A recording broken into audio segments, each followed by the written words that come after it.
Well, hi everyone, and welcome to this session of ExecuNet Masterclass. I'm your host, Tony Vlahos, and my guest this hour is acclaimed organizational design consultant, Paul Josephson. You're in for a real treat because today you're going to learn what over 40 years of research and experience has taught Paul. So you too can form and maintain workplace teams that take ownership, demonstrate initiative, and deliver results. Pretty eye-opening stuff.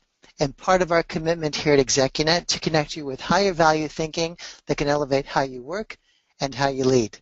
So let's begin at the beginning with a few housekeeping things that will make your experience today all the more enjoyable and valuable. First, by now you should have received the PowerPoint deck for today's presentation. Many of you are nodding. Yes, I can tell. That's great. If you are sure you have not, you can access the slides in PDF directly from the screen in front of you. Just look under the handout section on your right, and of course, if you have any trouble, email my amazing colleague Kim, and she'll help you. Second, if you'd like to ask Paul questions today, and I certainly encourage you to do that, please chat those in, and I'll do my best to relay as many as possible to him before the end of the presentation. Finally, very important, please complete your evaluation before you go. Our presenter values your feedback, and we do too. It really does help us serve you better. I am very happy to bring on today's presenter. Paul Josephson is a leading organizational design architect specializing in strategy making, the design of high-performance work systems, change management, and knowledge management. He is the founder of Organization Planning and Design, a California-based consulting firm which helps companies around the world create and sustain high-performance teams. Prior to establishing OPD in 1984, Paul held management and internal consulting positions in the energy and high-tech industries. He is the former chair of the Marriott School of Management's OBHR Advisory Board and co-author of a couple of great books. The first is The Power of Living by Design and Running into the Wind, and the second, A Team of Leaders, which was voted one of the top 30 business books for 2014 by Soundview Executive Book Summaries. Welcome, Paul, to the ExecuNet stage. They are all yours. Thank you very much, Tony. Thank you for the opportunity to contribute to your learning community. I'm honored to share what I've been fascinated with for the last 40 years around what makes teams work.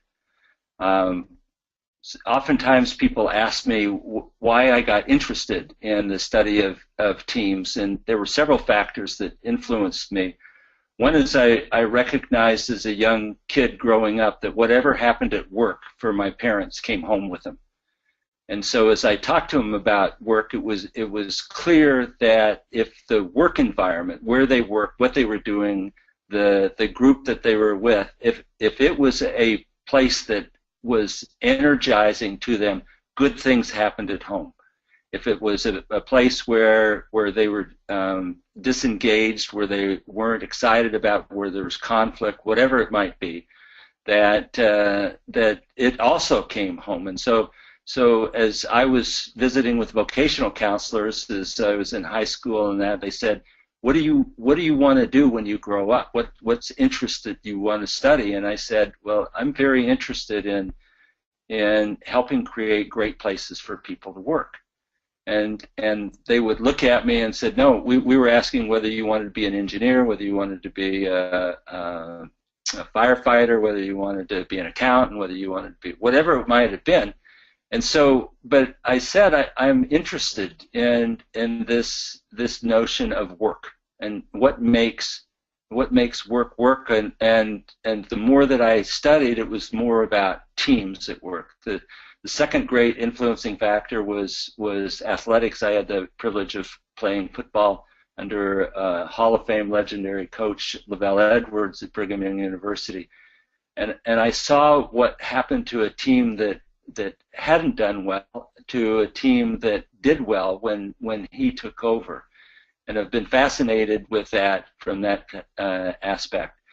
I was fortunate enough to go to graduate school in organizational behavior in a program that was founded by a fellow named Bill Dyer. I was later his teaching and research assistant. Bill was known as the father of team building.